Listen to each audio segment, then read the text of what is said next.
was catapulted from the world of academia to the job of Greek finance minister. That was until July of this year when he resigned over the terms of the latest bailout deal. Now, I'll be asking Yanis Varoufakis about his role in that crisis in a moment, but first, here's our Adam. The motorbike, that smooth head, the unwavering commitment to fighting austerity. Yanis Varoufakis became a global celeb when he was appointed Greece's finance minister following Syriza's election victory in January. Back when he had hair, he was an academic studying and teaching at the universities of Essex, Cambridge and Sydney, amongst others. He specialised in game theory, the study of how people cheat each other in negotiations. Handy, considering his main task was hammering out a deal for a third bailout with his Eurozone counterparts. And who could forget his encounter with a slightly overdressed George Osborne outside number 11 Downing Street. But things got a bit fraught, ending up with Greek banks closed and limits on withdrawals from cash machines. Then there was a referendum on a deal that wasn't even on the table. After the vote, Varoufakis resigned. Brussels types say his departure made negotiations much easier, and in the summer a deal was done on a bailout worth £61 billion in return for fundamental reforms to the Greek state, including a massive privatisation programme. His pal Alexis Tsipras was re-elected as Prime Minister. The bold one didn't stand for re-election. Instead, he published a book and now travels the world as a sort of anti-austerity messiah. Well, we have the Messiah with us, which is a first on the Daily Politics. Why were you and Syriza so obsessed with staying in the euro? The problem with the euro is that once you are in, getting out is pretty calamitous, even if you didn't want to be in there in the first place.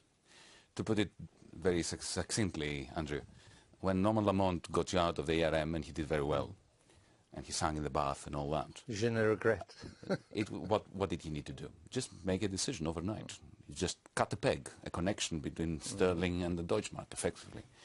But if you don't have sterling, if you've given it up, and you only have the Deutschmark or the euro, as it's called these days, how do you get rid of it? The only way of getting out is by ordering the process to commence for printing a new currency from scratch. That takes about 12 months, at best, to go from the decision to the moment when ATMs start churning them out. This is the equivalent of announcing a devaluation 12 months before it takes place. It takes you back to the Stone Age, effectively. Because your own the new currency, the drachma, whatever, would have collapsed.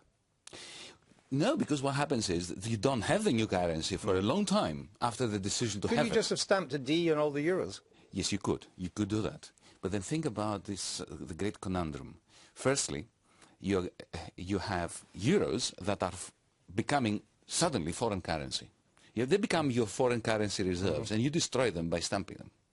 How do you buy oil, foreign oil, pharmaceuticals? If you start stamping them, they cease to be a legal tender outside of Greece. So I'm not saying that it can't be done. But it would have been very difficult. I'm trying to explain. I'm just trying to answer your question. No, I understand. It would be very. But the consequence was that an anti-austerity party ended up, the price it paid was eye-watering austerity. Indeed. And the issue is not austerity here. The issue is a hypocritical extend and pretend in your loan. Look, in 2010, our government went completely bankrupt. And what happened was the powers that be in Brussels, Frankfurt, Berlin, as well as the IMF, decided to remain in denial about this problem, the way that bad bankers do. And we know that from some of the IMF papers now. Yeah, of course. And, okay, this is what they did in 2010. They did again in 2012. We were elected to put an end to this, and we said to our partners, we don't want another loan just in order to delay the inevitable.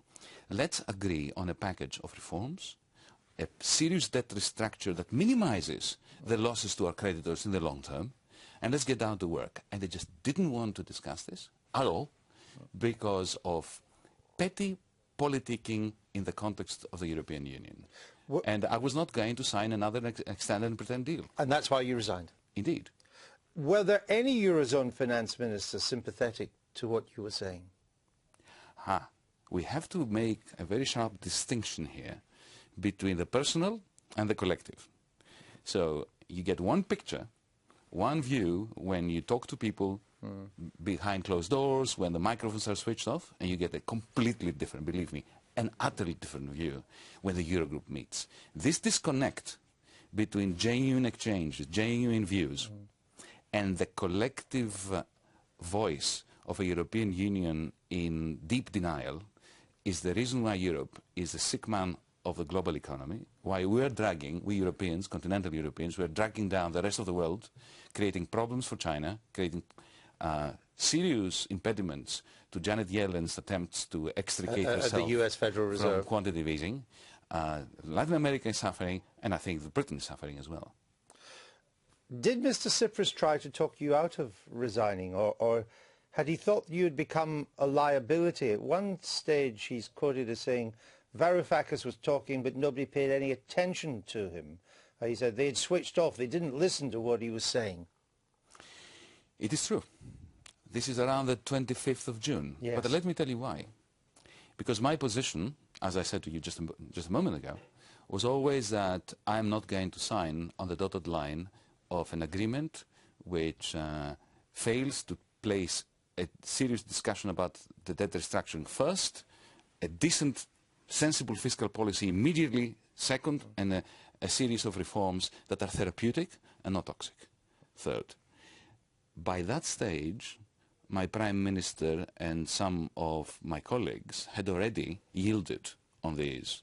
So my position had become undermined by my own side. And yet, what I was saying to Christine Lagarde, to President Draghi of the European Central Bank, is much closer to what they also thought was sensible economics than what has happened in the end.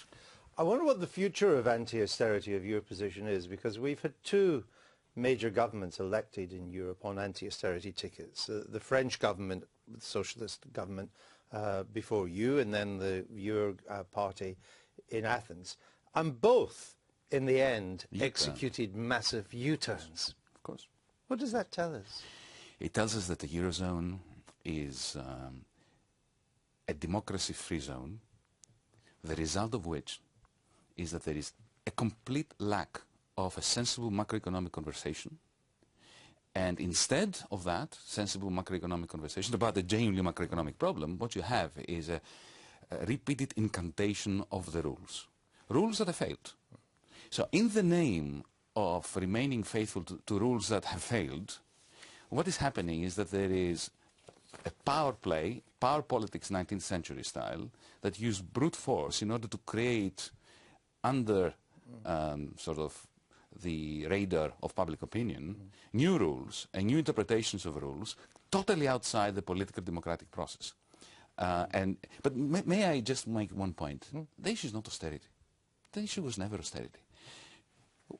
How austere is a program that gives us, we are a bankrupt state, another 61 billion? This is, that's profligacy galore. I was saying to them that we had Ponzi growth before the crisis, and now we have Ponzi austerity. What is Ponzi austerity? Debt-fueled cuts, which render the economy unsustainable because they shrink the nominal national income, and then you have to go back for more and more. And you take in debt to pay off debt, which in a sense is the Ponzi. Out of that 61 billion, do you know how much the Greek state will get? A very small amount. No. Precisely zero. Zero. It's a so it all number, goes right? to service existing. But something is happening in Europe. There's a Jean-Claude Juncker. You can't get more Euro establishment than him. He's been saying, I think it was yesterday, that the EU now faces a long-term decline. This is the end of the EU's glory years. The dream of unification is at risk from fissure, fracture, separatist movements, low growth, an aging population, mass youth unemployment, as you have in Greece and as true in Spain and parts of France, particularly if you're of Algerian extraction. He talked about the Valley of Fears when he goes to Brussels, the Val Lacrimarum. I mean, when he's saying that, somebody's got to recognise it has to change. Well, Juncker has been in the heart of decision-making in Europe. I understand that. The one thing I appreciate about him is that occasionally he lets slip the truth, like once when he said that when the going gets tough, we have to start lying. Or that we know what we should do, but we don't know how to get elected if we do it. So these are all Jean-Claude classic Sometimes it just slips out. But look, Andrew, In 1929, we had the Wall Street crisis, and the common currency of the era, the gold standard, started fragmenting, with all sorts of centrifugal forces being unleashed, doing a great deal of damage, as you know, Indeed. on Europe. 2008, Wall Street collapses, and the common currency of Europe goes exactly through the same process, except that we don't have our currencies to devalue anymore. So Britain therapeutically left in 1931 the gold standard because it had the pound. We can't do it, so we're stuck together.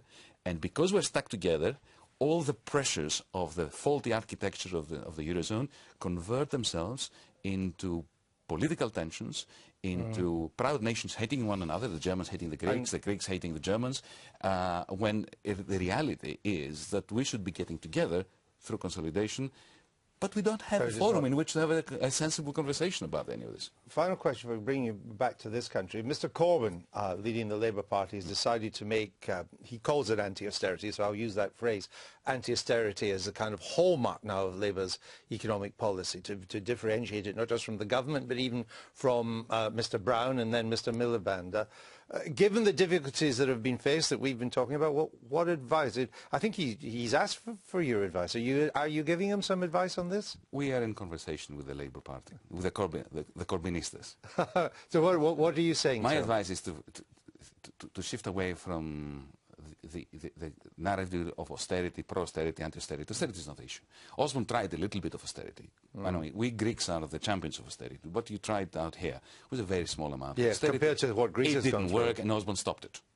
The question is the income distribution, tax credits, for instance, while at the very same time you have a reduction in inheritance taxes. This is a question of the income distribution and the way that you keep a society together.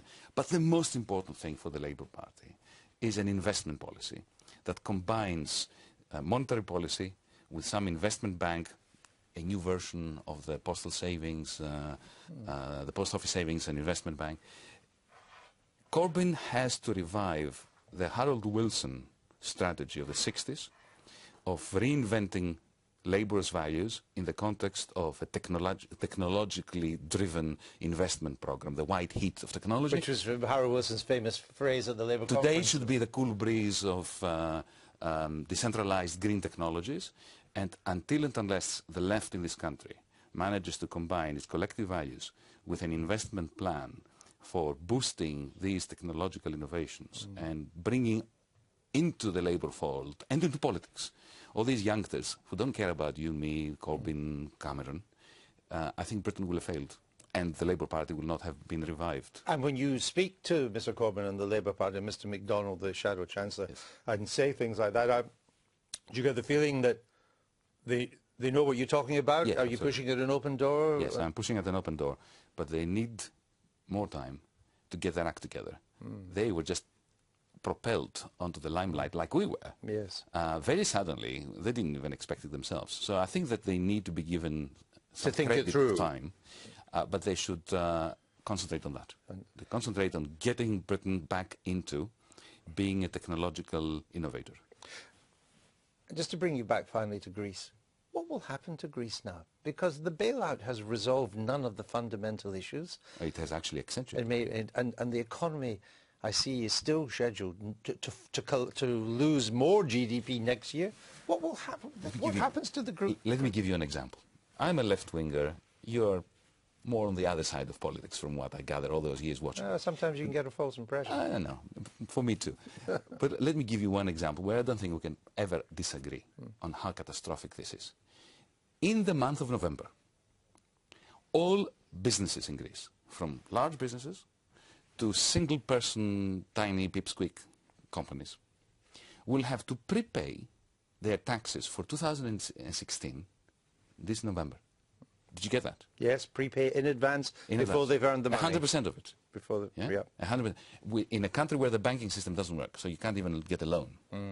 In a country where demand is collapsing, in a country where investment is negative, that's what you do to a country if you want to crash it. And this is why I surrendered.